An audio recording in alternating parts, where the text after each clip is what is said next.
Hello दोस्तों, classroom 21 में आपका स्वागत है। मैं हूं सुजीत कुमार और आज हम देखने वाले हैं झारखंड के जनजातीय विद्रोह। इससे पहले के दो वीडियो में ईसाई मिशनरियों के झारखंड में प्रवेश तथा अंग्रेजों का झारखंड में प्रवेश के बारे में बताया गया है।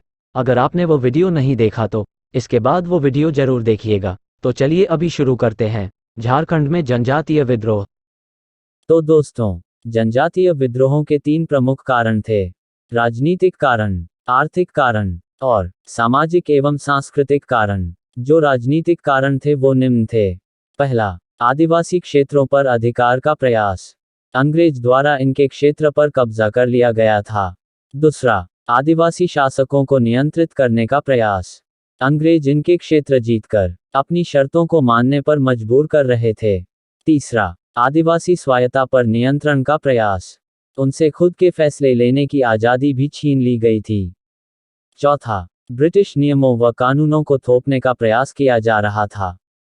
पांचवां, ब्रिटिश कर्मचारियों द्वारा आदिवासियों का शोषण किया जा रहा था। तथा छठा, जमींदारों द्वारा आदिवासियों को अंग्रेजों के विरुद्ध भड़काया जाता था। इसी प्रकार आर्थिक कारण में जमींदारों एवं साहूकारों द्वारा आदिवासियों का शोषण किया जाता था।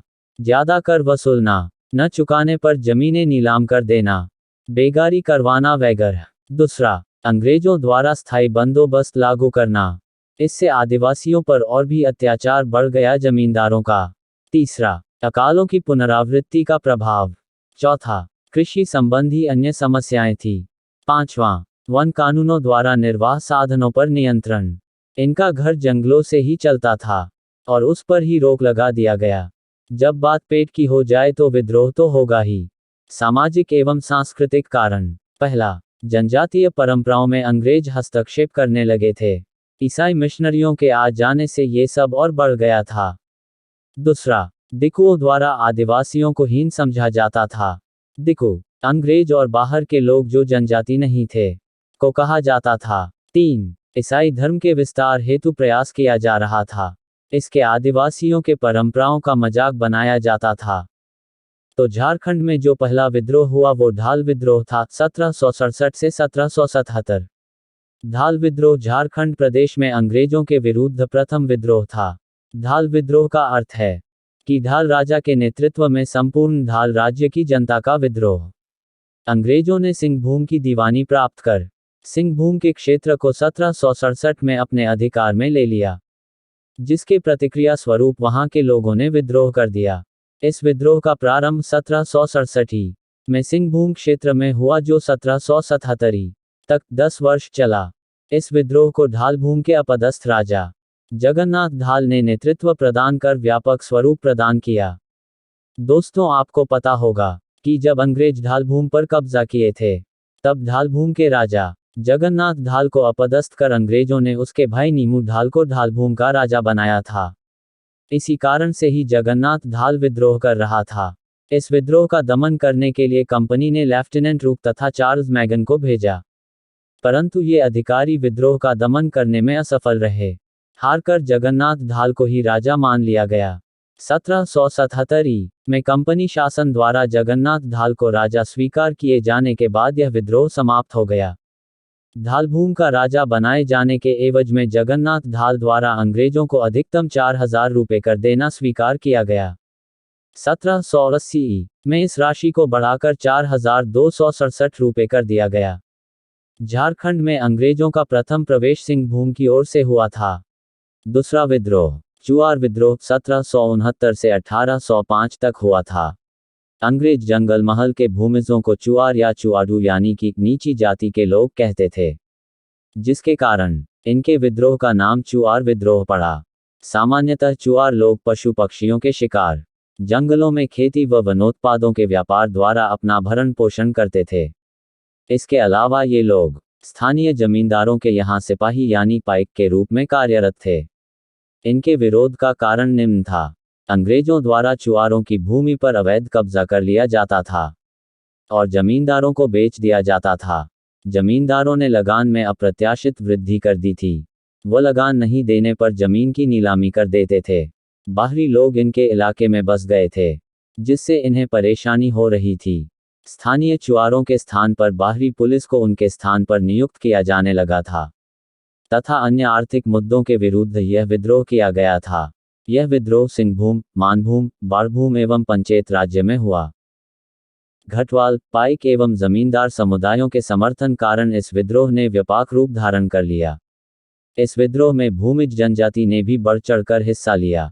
इस विद्रोह में श्याम गंजम, रघुनाथ महतो, सुबल सिंह, जगन्नाथ पातर, मंगल सिंह, लाल सिंह, दुर्जन सिंह व मोहन सिंह ने महत्वपूर्ण भूमिका अदा की।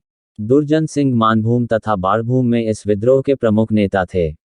इस विद्रोह का प्रमुख नारा था अपना गांव अपना राज, दूर भगाओ विदेशी राज।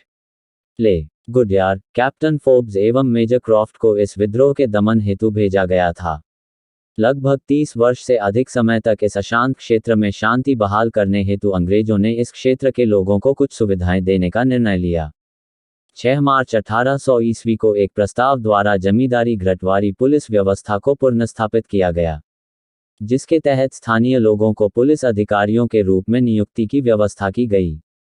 साथ ही पैकों की जब्त भूमि की वापसी व जमींदारों की भूमि की अवैध नीलामी पर रोक का भी निर्णय लिया गया। 1805 ईस्वी में जंगल महल जिला के निर्माण के बाद इस क्षेत्र में पुनः शांति व्यवस्था बहाल हुई। तीसरा विद्रोह, चेर विद्रोह 1770 से 1819 तक हुआ था। प्रथम चरण 1770 से 1771 तक चला। उत्तराधिकार की इस लड़ाई में पलामू के चेरो राजा चित्रजीत राय ने अपने दीवान जयनाथ सिंह के साथ मिलकर अंग्रेजों के विरुद्ध विद्रोह कर दिया। चित्रजीत राय रंजीत राय का पुत्र था और जयनाथ सिंह सयनाथ सिंह का भतीजा था।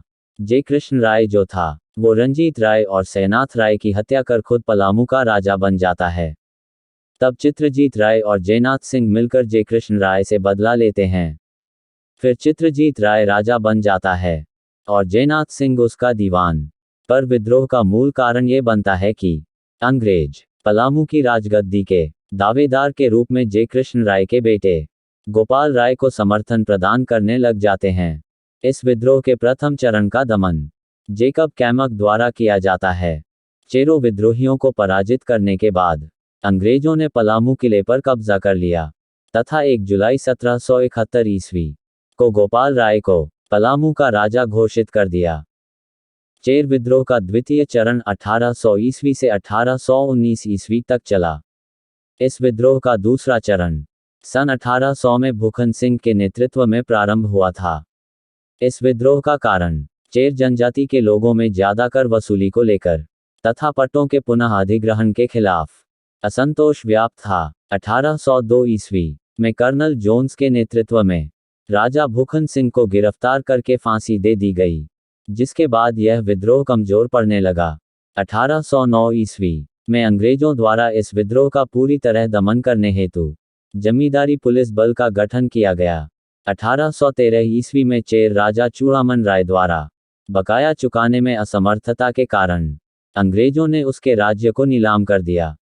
1815 ईस्वी में अंग्रेजों ने नीलाम किए गए राज्य को देव के राजा घनश्याम सिंह से बेच दिया, जिसके परिणामस्वरूप ऐतिहासिक चेरो राजवंश समाप्त हो गया।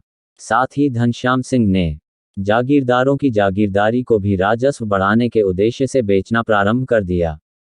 उपरोक्त घटनाओं के परिणामस्वरूप चेरो जनजाति के लोग, जागीरदार एवं पूर्व के राजा और उनके समर्थकों ने सामूहिक रूप से अंग्रेजों के विरुद्ध विद्रोह करने का निर्णय लिया तथा 1817 में अंग्रेजों के विरुद्ध पुनः एक व्यापक विरोध प्रारंभ हो गया। विद्रोह के इस दूसरे चरण का नेतृत्व जौनपुर के ठाकुर रामभक्ष सिंह एवं रनका के शिव प्रसाद सिंह ने किया। विद्रोह का दमन करने हेतु अंग्रेजों ने रेफसेज को नियुक्त किया, जिसने कई जागीरदारों एवं विद्रोही नेताओं को गिरफ्तार कर लिया। इसके बाद भी विद्रोह को दबाया नहीं जा सका। अंततः 1819 ईस्वी में अंग्रेजों ने पलामू को नीलाम करने के नाम पर अपने अधिकार में ले लिया। पलामू की नीलामी के बाद अंग्रेजों ने इसके शासन की जिम्मेदारी भरदेव के राजा घनश्याम सिंह को सौंप दी। 1819 ईस्वी में चेरों ने घनश्याम सिंह और अंग्रेजों के विरुद्ध पुनः विद्रोह कर दिया। चौथा भोक्ता विद्रोह 1770 से 1771 तक हुआ। यह विद्रोह चेरो विद्रोह के प्रथम चरण के समानांतर प्रारंभ हुआ था तथा उसके पूरक के रूप में संचालित हुआ। इस विद्रोह का नेतृत्व जयनाथ सिंह भोक्ता जो चित्रजीत राय का दीवान था ने किया। विद्रोह का मुख्य कारण कंपनी द्वारा जयनाथ सिंह को पलामू किला छोड़ने संबंधी दिया जाने वाला आदेश था। यद्यपि जयनाथ सिंह कुछ शर्तों के साथ किला छोड़ने को तैयार था, परंतु अंग्रेज इसे अनैतिक करार दे रहे थे। परिणामतः जयनाथ सिंह ने कंपनी के विरुद्ध विद्रोह कर दिया। इस विद्रोह में भोक्ता एवं चेरों ने साथ मिलकर अंग्रेजों से लोहा लिया। जयनाथ सिंह पराजित होकर सरगुजा भाग गया, जिसके बाद अंग्रेजों द्वारा गोपाल राय को राजा घोषित कर दिया गया और विद्रोह समाप्त हो गया। तो आज के लिए इतना ही दोस्तों। उम्मीद करते हैं वीडियो पसंद आया होगा। अगर वीडियो पसंद आ रहा है तो हमें सपोर्ट करिए। तो मिलते हैं ऐसे ही और इन्फॉर्मेटिव वीडियो के साथ। तब तक के लिए गुड बाय दोस्तों।